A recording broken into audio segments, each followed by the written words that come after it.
ये पहली बार ऐसा नहीं हुआ है। ये पिछली जो कांग्रेस के सरकार थे जी सन 2000 से ये कई बार ऐसे एडमिनिस्ट्रेटर आ गए हैं। ਤਾਂ ਪਰਵਿੰਦਰ ਸਿੰਘ ਪਸਰੀਚਾ ਉਹਨਾਂ ਨੂੰ ਕਿਉਂ ਉਤਾਰਿਆ ਜਾਂਦਾ ਹੈ ਔਰ ਨਵੇਂ ਇਹ ਪ੍ਰਸ਼ਾਸਕ ਨੂੰ ਕਿਉਂ ਲਗਾਇਆ ਜਾਂਦਾ ਹੈ? ये अभी पहले जैसे वो डीजी थे, जी अभी वो सियासत कर रहे हैं। 61 करोड़ रुपए का कर्जा इनके टाइम पे हो गया था। कि क्यों अजे तक इलेक्शन नहीं हो पा रही, क्यों एडमिनिस्ट्रेटर ਦੀ ਹੀ ਬਾਰ-ਬਾਰ ਲੋੜ ਪਈ ਜਾ ਰਹੀ ਹੈ ਆਪਣੀ ਬੋਡੀ ਹੋਣ ਦੇ ਬਾਵਜੂਦ ਵੀ ਕਿਉਂ ਨਹੀਂ ਉੱਥੇ ਚੋਣ ਹੋ ਰਹੀ, ਕਿਉਂ ਇਲੈਕਸ਼ਨ नहीं करवाईयां जा रही? हमको आशा है कि जल्द से जल्द हमारे लोकल के हजूरी सिंह कोई ना कोई लोकल का ही सरदार यहाँ पे एडमिनिस्ट्रेटर बोल के या चेयरमैन बोल के आए। ਕਿ ਸਿੱਖ ਧਰਮ ਦੇ ਵਿੱਚ ਦਖਲਅੰਦਾਜ਼ੀ ਜਿਹੜੀ ਹੈਗੀ ਹੈ ਉਹ ਸਰਕਾਰਾਂ ਦੇ ਵੱਲੋਂ ਕੀਤੀ ਜਾ ਰਹੀ ਹੈ। ਇਹ ਵੀ ਸਵਾਲ ਹੋ ਰਿਹਾ ਹੈ ਕਿ ਜੇ ਗੈਰ ਸਿੱਖ ਪ੍ਰਸ਼ਾਸਕ ਲਗਾਇਆ ਗਿਆ ਤਾਂ ਫਿਰ ਕਹਿੰਦੇ ਕਿਉਂ ਉਹਨਾਂ ਨੂੰ ਦਸਤਾਰ ਦਿੱਤੀ ਗਈ, ਕਿਉਂਕਿ ਉਹ ਤਾਂ ਗੈਰ ਸਿੱਖ ਸਨ ਤਾਂ ਉਹਨਾਂ ਨੂੰ ਦਸਤਾਰ ਕਿਉਂ ਪਵਾਈ ਗਈ? ਉਹ ਜੋ ਪੋਸ਼ਾਕ ਹੁੰਦੀ ਹੈ ਉੱਥੋਂ ਦੀ ਸਨਮਾਨ ਦੇ ਤੌਰ ਦੇ ਉੱਤੇ ਦਿੱਤੀ ਜਾਂਦੀ ਹੈ, ਤਾਂ ਫਿਰ ਉਹ ਕਿਉਂ ਅਭਿਜੀਤ ਰੌਤ ਉਹਨਾਂ ਨੂੰ ਦਿੱਤੀ ਗਈ? जो भी यहाँ पे पार्लियामेंट मेंबर या असेंबली के मेंबर, हमारे एमएलए लोग जो भी आते, जी। जो भी बड़े ओहदे पे रहते, उनको सभी को तगड़ा भी सम्मान देता है। ਇਸ ਤੋਂ ਪਹਿਲਾਂ ਵੀ ਗੈਰ ਸਿੱਖ ਲੱਗ ਚੁੱਕੇ ਨੇ। हाँ जी, बहुत काफी टाइम लग चुके हैं। ਤਖਤ ਸ੍ਰੀ ਹਜ਼ੂਰ ਸਾਹਿਬ ਨਾਂਦੇੜ ਵਿਖੇ ਗੈਰ ਸਿੱਖ ਪ੍ਰਸ਼ਾਸਕ ਲਗਾਉਣ ਦੇ ਉੱਤੇ ਮੁੱਦਾ ਵੱਧਦਾ ਹੋਇਆ ਨਜ਼ਰ ਆ ਰਿਹਾ ਹੈ, ਜਿੱਥੇ ਐਸਜੀਪੀਸੀ ਦੇ ਵੱਲੋਂ ਇਹ ਸਵਾਲ ਖੜੇ ਕੀਤੇ ਗਏ ਨੇ ਕਿ ਇੱਕ ਧਾਰਮਿਕ ਥਾਂ ਦੇ ਉੱਤੇ, ਇੱਕ ਸਿੱਖ ਸੰਸਥਾ ਦੇ ਉੱਤੇ ਗੈਰ ਸਿੱਖ ਪ੍ਰਸ਼ਾਸਕ ਲਗਾਉਣ ਦੀ ਕੀ ਲੋੜ ਪੈ ਗਈ ਹੈ, ਔਰ ਉਸ ਤੋਂ ਬਾਅਦ ਇਸ ਦੇ ਉੱਤੇ ਮੰਗ ਵੱਖੋ-ਵੱਖ ਪੋਲੀਟੀਕਲ ਪਾਰਟੀਆਂ, ਵੱਖੋ-ਵੱਖ ਸਿੱਖ ਸਿਆਸਤਦਾਨ ਕਰਦੇ ਹੋਏ ਨਜ਼ਰ ਆ ਰਹੇ ਨੇ। ਸਾਡੇ ਨਾਲ ਤਖਤ ਸ੍ਰੀ ਹਜ਼ੂਰ ਸਾਹਿਬ ਨਾਂਦੇੜ ਤੋਂ ਗੁਰਮੀਤ ਸਿੰਘ ਹੋਣੀ, ਜੋ ਕਿ ਐਗਜ਼ੈਕਟਿਵ ਮੈਂਬਰ ਰਹੇ ਨੇ 2 ਵਾਰ, ਉਹ ਫੋਨ ਲਾਈਨ ਦੇ ਉੱਤੇ ਜੁੜ ਚੁੱਕੇ ਨੇ। ਗੱਲਬਾਤ ਕਰਦੇ ਇਹਨਾਂ ਦੇ ਨਾਲ ਔਰ ਸਮਝਣ ਦੀ ਕੋਸ਼ਿਸ਼ ਕਰਦੇ ਆ ਕਿ ਇਸ ਵੇਲੇ ਹਜ਼ੂਰ ਸਾਹਿਬ ਨਾਂਦੇੜ ਵਿਖੇ ਚੱਲ ਕੀ ਰਿਹਾ ਹੈ, ਕਿ ਇਸ ਵੇਲੇ ਇਸ ਗੈਰ ਸਿੱਖ ਪ੍ਰਸ਼ਾਸਕ ਨੂੰ ਲਗਾਉਣ ਦੇ ਉੱਤੇ ਇਹ ਸਿਆਸਤ ਬਣਦੀ ਹੋਈ ਨਜ਼ਰ ਆ ਰਹੀ ਹੈ। ਗੁਰਮੀਤ ਜੀ, ਬਹੁਤ ਬਹੁਤ ਸਵਾਗਤ ਹੈ ਪ੍ਰੋ ਪੰਜਾਬ ਟੀਵੀ ਤੇ। वाहिगुरु जी का खालसा, वाहिगुरु जी की फतेह। ਗੁਰਮੀਤ ਜੀ, ਸਭ ਤੋਂ ਪਹਿਲਾਂ ਤਾਂ ਮੈਂ ਇਹੀ ਜਾਣਨਾ ਚਾਹੂੰਗਾ ਕਿ ਜਿਸ ਤਰੀਕੇ ਦੇ ਨਾਲ ਅਭਿਜੀਤ ਰੌਤ ਉਹਨਾਂ ਦੀ ਇਹ ਬਤੌਰ ਪ੍ਰਸ਼ਾਸਕ ਵੱਲੋਂ ਨਿਯੁਕਤੀ ਕੀਤੀ ਗਈ ਹੈ, ਤੁਸੀਂ ਇਸ ਨੂੰ ਕਿਵੇਂ ਵੇਖਦੇ ਹੋ? मैं आपके माध्यम से सभी को ये बताना चाहता हूँ, ये जो प्रशासक बोल के अभिजीत जी राउत, जो अभी नांदेड़ के कलेक्टर है जी, उनको जो ये चार्ज दिया गया है, ये एक गुरुद्वारा बोर्ड का जो एक्ट है 1956, जी, उसके अंदर कलम 52 और 53 ऐसा है जिसके अंदर गवर्नमेंट को अधिकार है कि जब कुछ सिचुएशन बिगड़ता है जी, तो वो अपना आदमी एडमिनिस्ट्रेटर बोल के बिठा सकते हैं। ठीक है। और ये पहली बार ऐसा नहीं हुआ है। ये पिछली जो कांग्रेस के सरकार थे जी, सन 2000 से ये कई बार ऐसे एडमिनिस्ट्रेटर आ गए हैं। ठीक है। हाँ, और ये तो अभी टाइम पीरियड कम है, इनका लिमिटेड है। इसके पहले के जो एडमिनिस्ट्रेटर थे वो काफी लंबे थे, साल भर, 6 महीने, 1 साल ऐसे भी थे। ਕਿਉਂਕਿ ਇਸ ਤੋਂ ਪਹਿਲਾਂ ਦੀ ਜੇਕਰ ਗੱਲ ਕਰਦੇ ਹਾਂ ਤਾਂ ਇਸ ਤੋਂ ਪਹਿਲਾਂ ਪਰਵਿੰਦਰ ਸਿੰਘ ਪਸਰੀਚਾ ਹੋਣੀ ਬਤੌਰ ਐਡਮਿਨਿਸਟ੍ਰੇਟਰ ਯਾਨੀ ਕਿ ਪ੍ਰਸ਼ਾਸਕ ਦੇ ਤੌਰ ਦੇ ਉੱਤੇ ਕੰਮ ਕਰ ਰਹੇ ਸੀ, ਜੋ ਕਿ ਇੱਕ ਸਿੱਖ ਵੀ ਸੀਗੇ ਔਰ ਉਸ ਦੇ ਉੱਤੇ ਸ਼ਾਇਦ ਬਹੁਤਿਆਂ ਨੂੰ ਇਤਰਾਜ਼ ਵੀ ਨਹੀਂ ਸੀਗਾ। ਤਾਂ ਪਰਵਿੰਦਰ ਸਿੰਘ ਪਸਰੀਚਾ ਉਹਨਾਂ ਨੂੰ ਕਿਉਂ ਉਤਾਰਿਆ ਜਾਂਦਾ ਹੈ ਔਰ ਨਵੇਂ ਇਹ ਪ੍ਰਸ਼ਾਸਕ ਨੂੰ ਕਿਉਂ ਲਗਾਇਆ ਜਾਂਦਾ ਹੈ? इसके पहले परविंदर सिंह जी पसरीचा जो थे, जब ये डीजी थे महाराष्ट्र के, जी, तब सन 2005 में ये यहाँ पे आए जी, और उस वक्त गुर्ता गद्दी के जो इवेंट थे, तो हमने 300 साल गुर्ता गद्दी जो प्रोग्राम मनाया है जी, ये बहुत बड़े यानी विश्व पत्थर पे ये प्रोग्राम था। बिल्कुल बिल्कुल। तो उस प्रोग्राम के टाइम पे यहाँ के जो हजूरी संगत बोलो, जो सारी संगत ने मिलकर कोऑपरेट किया था कि ये प्रोग्राम रहते वक्त उनको कुछ नहीं किए, जी, लेकिन उनका जो कार्यकाल रहा वो कार्यकाल में उन्होंने जाते वक्त तखत साहब पे 61 करोड़ रुपए का कर्ज चढ़ा के गए थे। अच्छा। हाँ, गुरुद्वारा बोर्ड पे जब ये वापस गए यहाँ से 2012, 10, 11 में कुछ, तो तब तखत साहब पे 61 करोड़ का कर्जा था। ਪਰ ਮੈਂ ਉਹਨਾਂ ਦੇ ਨਾਲ ਇੰਟਰਵਿਊ ਕੀਤੀ, ਮੈਂ ਉਹਨਾਂ ਨਾਲ ਗੱਲਬਾਤ ਕੀਤੀ, ਉਹ ਤਾਂ ਕਹਿੰਦੇ ਕਿ ਜਦੋਂ ਮੈਂ ਚਾਰ ਸੰਭਾਲਿਆ ਤਾਂ ਉਦੋਂ ਕਰਜ਼ੇ ਦੇ ਵਿੱਚ ਇਹ ਬੋਰਡ ਸੀ, ਤਨਖਾਹਾਂ ਵੀ ਐਫਡੀ ਤੜਵਾ ਕੇ ਦਿੱਤੀਆਂ ਜਾ ਰਹੀਆਂ ਸੀ, ਔਰ ਕਹਿੰਦੇ ਮੇਰੇ ਆਉਣ ਤੋਂ ਬਾਅਦ ਮੈਂ ਇਹ ਕਰਜ਼ਾ ਖਤਮ ਵੀ ਕੀਤਾ ਔਰ ਪ੍ਰੋਫਿਟ ਦੇ ਵਿੱਚ ਪੂਰੇ ਇਸ ਬੋਰਡ ਨੂੰ ਲੈ ਕੇ ਗਿਆ ਮੈਂ। नहीं नहीं नहीं नहीं, ये अभी पहले जैसे वो डीजी थे जी। अभी वो सियासत कर रहे हैं। मैं आपको बताना चाहूंगा और आपके माध्यम से एकदम सही बोलूंगा, 61 करोड़ रुपए का कर्जा इनके टाइम पे हो गया था। और वो कर्जे को जब बीजेपी की गवर्नमेंट आई जी, तब उन्होंने इस कर्जे को हमारे पास जो खासदार है यानी एमपी पार्लियामेंट मेंबर जी, प्रताप पाटिल चिखलीकर साहब, उनके नेतृत्व में हम सरदार तारा सिंह जी को लेके देवेंद्र फडणवीस जो सीएम थे महाराष्ट्र के जी, उनके हाथ से ये कर्जा फिर माफ हुआ था। ओके। हाँ, मैं आपको एकदम सही सही बता रहा हूँ ये, और 100% सही है सर, आप उनको पूछ सकते हैं ये बात। ठीक है। और दूसरी बात, जब उनका ये चार्ज था, जैसे अभी ये चार्ज में उन्होंने जब चार्ज लिया और उन्होंने बोल रहे कि मैंने बहुत अच्छे काम किए जी, किसी गार्डन को बनाने को 2 करोड़ रुपए लगते हैं क्या, आपने सोचना चाहिए। उन्होंने गेट नंबर 2 पे जो पार्किंग थी जी, जहाँ पे हमारे रिहाइश के 400 रूम है, उस रूम के पार्किंग को तोड़ के उन्होंने गार्डन बनाया वहाँ पे, ठीक है, जिसमें 2 करोड़ लगा दिए। जो लेजर शो वो बता रहे हैं ये इनके टाइम पे बना हुआ है, ये अभी नहीं बना हुआ है। हाँ जी, ये 2005 में जब एडमिनिस्ट्रेटर थे ये प्लानिंग सब उनका ही था। जी जी। और अचानक से ये प्लानिंग बदलने का उनके दिमाग में क्या आया समझ में नहीं आया। वो कहते कि बंद हो जब गया इतना बड़ा प्रोग्राम था, वो कह रहे कहते बंद हो गया सी लेजर शो सब कुछ बंद हो गया सी, कहते मैं दोबारा जो आया सारी चीजें मैं दोबारा ठीक की हैं। बंद तो हो गया, जब ये लोग गए ना वो किसी मेंटेनेंस के कारण बंद हो गया था, ठीक है, लेकिन उसका जब नया अगर लेजर शो लेते हैं अपन, यानी नया कोई वो प्रोडक्ट बिठाते हैं, उसकी कीमत 4-5 करोड़ कुछ होती है जी। इन्होंने उसको ही मेंटेन करके 3-1 करोड़ में उसको फिर से चालू किया। तो इसके बारे में मैं ज्यादा नहीं बोल सकता उनको। और ये जो बोल रहे हैं अभी जी कि इन्होंने आमदनी 27 करोड़ बढ़ाई है और इनके टाइम पे गुरुद्वारा बोर्ड का जो सालाना बजट था वो 80 करोड़ था, तो मैंने 100 करोड़ किया है। हाँ जी। तो मैं आपको बता देता हूँ, कोविड जब हुआ जी, कोविड के पहले तखत साहब का जो हमारा बजट था वो 100 करोड़ के ऊपर ही था, ठीक है। लेकिन कोविड में जो 1-2 साल में जो हमने हमारे बोर्ड में जो भूपिंदर सिंह जी मीनास थे, हमने किसी कर्मचारी की एक दिन की भी पेमेंट नहीं काटे, ठीक है, उनकी सारी पेमेंट भी दिए। और वो कंडीशन में नांदेड़ में अपना जो जिला है पूरा हमारा डिस्ट्रिक्ट, पूरे डिस्ट्रिक्ट में हर आम आदमी को खाने की सुविधा भी दी जी।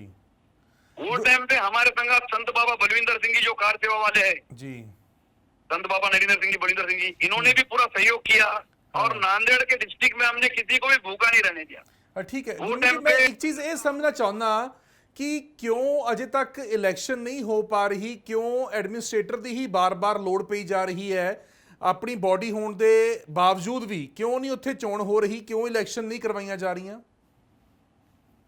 इलेक्शन अभी 2018 में यहाँ पे इलेक्शन हुए और यहाँ पे जो इलेक्शन का कार्यकाल है हमारा जी वो 3 साल का है और अभी 2022 में उसको 3 साल हो गए थे मार्च में जी। और उस टाइम पे इनको एडमिनिस्ट्रेटर बोल के बिठाया, जो इसके पहले सरकार थी यहाँ पे महाविकास आघाड़ी बोल के महाराष्ट्र में जी, जो कांग्रेस के संघात सरकार थी। इसके पहले भी कांग्रेस के लोगों ने पसरिया साहब को लाए थे और अभी भी वही लोगों ने लेकर आए इनको, ठीक है, और वो भी एंड टाइम पे लाए। और तब भूपिंदर सिंह जी मीनास साहब को बीजेपी गवर्नमेंट ने पूछा था कि आप वापिस रहना चाहेंगे क्या, तो उन्होंने ना करने की वजह से ये यहाँ पे रह गए भूपिंदर सिंह जी पसरिया साहब, ठीक है। और इनको कोई ईयरली इनका गजट नहीं हुआ, इनको हर 3 महीने 4 महीने को गजट को बढ़ा के लेना पड़ा है, ठीक है जी।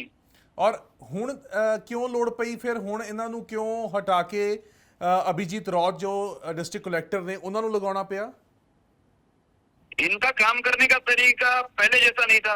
अच्छा, इन्होंने आते ही कुछ ऐसे यहाँ पे पेंडिंग काम थे।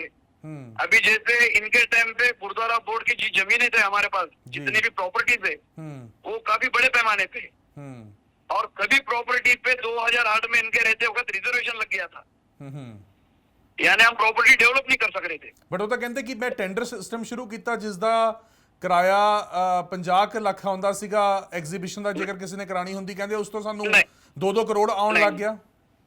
नहीं नहीं नहीं, वो गलत बता रहे, मैं बता रहा हूँ आपको।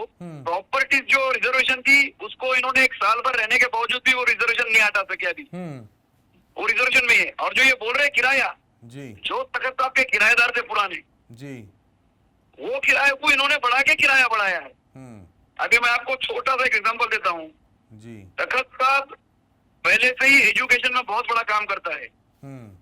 हम यहाँ पे के पूरे डिस्ट्रिक्ट के लोगों को स्कॉलरशिप देते हैं पढ़ाई के लिए। हाँ। और इन्हों अभी आके बोलते कि उठ कलम उठा। इनसे आप पूछिए कि जब ये एडमिनिस्ट्रेटर थे इसके पहले 2008 में, इन्होंने गुरुद्वारे का जो कॉलेज था ग्रांटेड 11th 12th जिसको बोलते हैं जी, उसका ग्रांट बंद करके इन्होंने कॉलेज बंद करवा दिया था। की कारण सी इन्होंने खुद ने। क्यों? वो इनको पूछिए, वही तो बता रहा हूँ। इन्होंने जो आज बहुत बात कर रहे हैं कि मैं बहुत एजुकेशन पे काम कर रहा हूँ, इन्होंने बंद करवा दिया।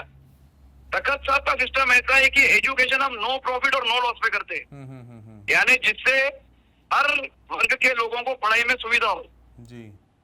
इन्होंने आते बरोबर जो फीसेस थी हमारे गुरुद्वारे के जी एजुकेशन के, वो फीसेस को इन्होंने डबल कर दिया। ठीक है। जो हम स्कॉलरशिप देते थे, जो विदेश को बच्चे जाते थे यहाँ से बाहर पढ़ाई को, जी, उनकी स्कॉलरशिप को इन्होंने रुका दिया। हाँ। इन्होंने आते ही रूमों के चार्जेस बढ़वा दिए, यानी इन्होंने कोई बढ़ाया नहीं।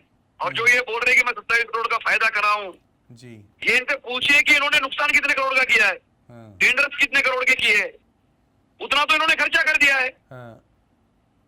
ये ਪਸੀਚਾ ਸਾਹਿਬ ਇਹ ਗੱਲ ਕਰ ਰਹੇ ਨੇ, ਕਹਿੰਦੇ ਕਿ ਇਹ ਜੋ ਅਭਿਜੀਤ ਰੌਤ ਨਾਲ ਲਗਾਇਆ ਗਿਆ ਹੈ, ਇਹ ਕਹਿੰਦੇ ਸਿਰਫ 10-15 ਦਿਨਾਂ ਦੇ ਵਾਸਤੇ ਹੀ ਲਗਾਇਆ ਗਿਆ ਹੈ। ਇਸ ਤੋਂ ਬਾਅਦ ਕੋਈ ਨਾ ਕੋਈ ਫੈਸਲਾ ਜੋ ਹੈ ਉਹ ਮਹਾਰਾਸ਼ਟਰ ਸਰਕਾਰ ਜ਼ਰੂਰ ਲਏਗੀ। ਔਰ ਉਹਨਾਂ ਨੇ ਆਪਣੀ ਇੱਛਾ ਵੀ ਜਤਾਈ ਹੈ ਕਿ ਮੈਂ ਦੁਬਾਰਾ ਤੋਂ ਇਸ ਕੁਰਸੀ ਦੇ ਉੱਤੇ ਬਤੌਰ ਪ੍ਰਸ਼ਾਸਕ ਸੇਵਾ ਕਰਨਾ ਚਾਹਾਂਗਾ। ਕਹਿੰਦੇ ਜੇ ਸੇਵਾ ਮਿਲਦੀ ਹੈ ਤਾਂ ਮੈਂ ਸੇਵਾ ਕਰਨਾ ਚਾਹਾਂਗਾ। ਤੁਹਾਨੂੰ ਕੀ ਲੱਗਦਾ ਹੈ ਕਿ ਜੋ ਇਸ ਵੇਲੇ ਵਿਵਾਦ ਚੱਲ ਰਿਹਾ ਹੈ ਕਿ ਗੈਰ ਸਿੱਖ ਨੂੰ ਲਗਾਇਆ ਗਿਆ ਹੈ, ਤੁਸੀਂ ਇਸ ਪਹਿਲਾਂ ਦਾ ਸਭ ਤੋਂ ਪਹਿਲਾਂ ਇਸ ਫੈਸਲੇ ਨੂੰ ਕਿਵੇਂ ਵੇਖਦੇ ਹੋ ਕਿ ਗੈਰ ਸਿੱਖ ਨੂੰ ਗੁਰੂ ਘਰ ਦੇ ਵਿੱਚ ਬਤੌਰ ਪ੍ਰਸ਼ਾਸਕ ਲਗਾਉਣਾ? हमारी सरकार से यह अपील थी कि जब इनको हटाया जा रहा था ना जी, पूरी साध संगत की, हजूरी साध संगत की और हमारी सभी लोगों की ये इच्छा थी कि अपना लोकल का सरदार इस पर बैठना चाहिए। ठीक है। और वो डिमांड भी किया हमने।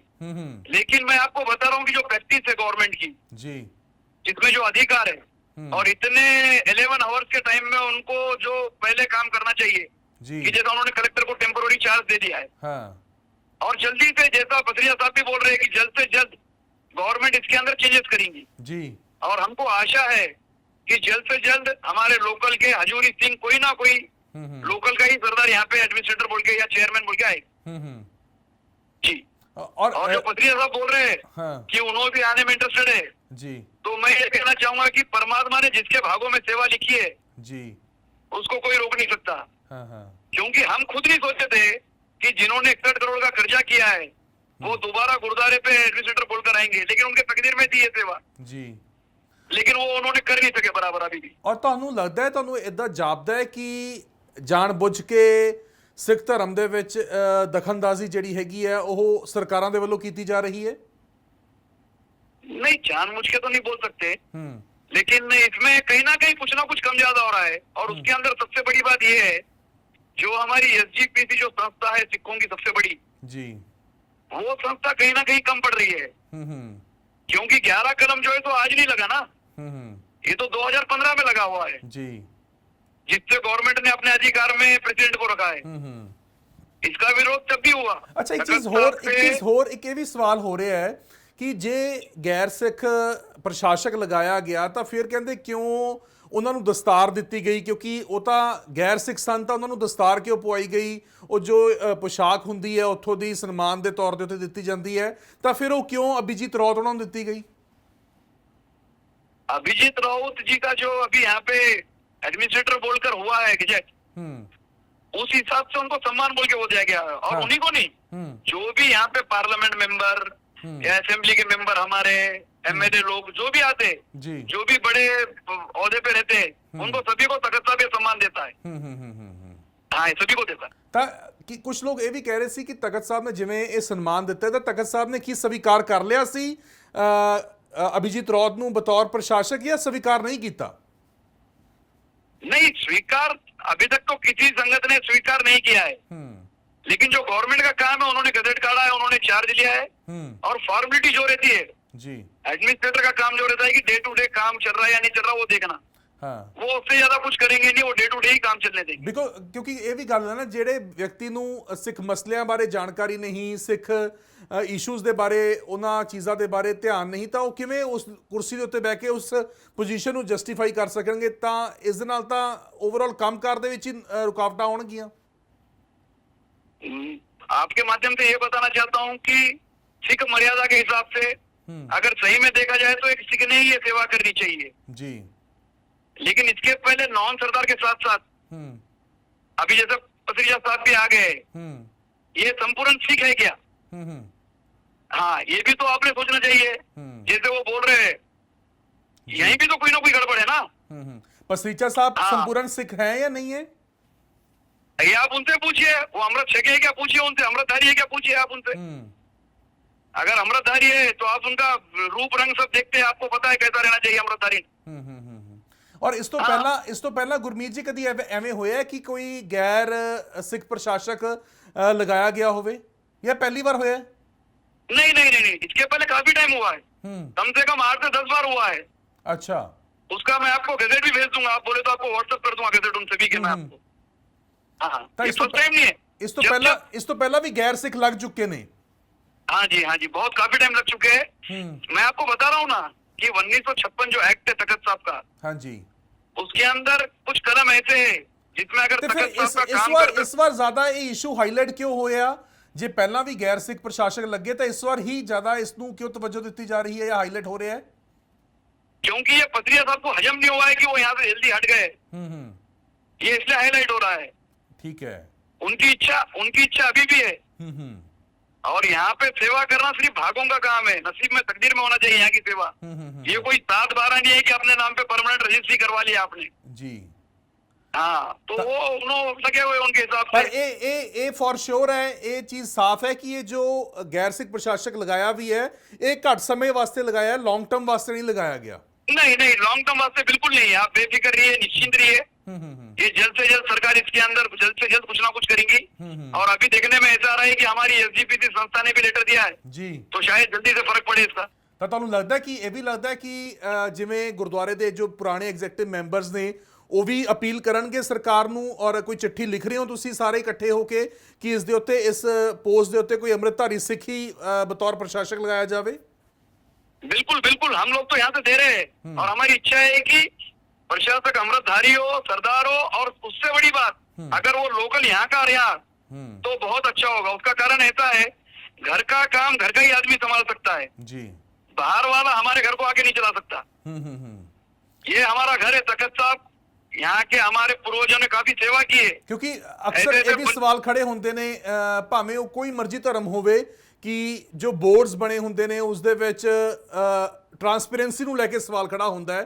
ਤਾਂ ਬਹੁਤੇ ਲੋਕ ਇਹ ਵੀ ਕਹਿੰਦੇ ਹੁੰਦੇ ਨੇ ਕਿ ਅਜਿਹਾ ਵਿਅਕਤੀ ਬਿਠਾਇਆ ਜਾਵੇ ਜੋ ਕਿ ਬਿਲਕੁਲ ਇਮਾਨਦਾਰ ਹੋਵੇ, ਸੱਚਾ ਹੋਵੇ, ਤਾਂ ਕਿ ਟਰਾਂਸਪੇਰੈਂਸੀ ਰਹੇ। ਕਿਉਂਕਿ ਅਮੂਮਨ ਜੀ ਗੱਲ ਹੈ, ਇੱਕ ਪਵਿੱਤਰ ਤਖਤ ਹੈ, ਇੱਥੇ ਚੜਾਵਾ ਵੀ ਬਹੁਤ ਚੜਦਾ ਹੈ, ਤਾਂ ਉਹ ਟਰਾਂਸਪੇਰੈਂਸੀ ਵੀ ਬਰਕਰਾਰ ਹੋਣੀ बहुत ज़्यादा ਜ਼ਰੂਰੀ ਹੋ ਜਾਂਦੀ ਹੈ।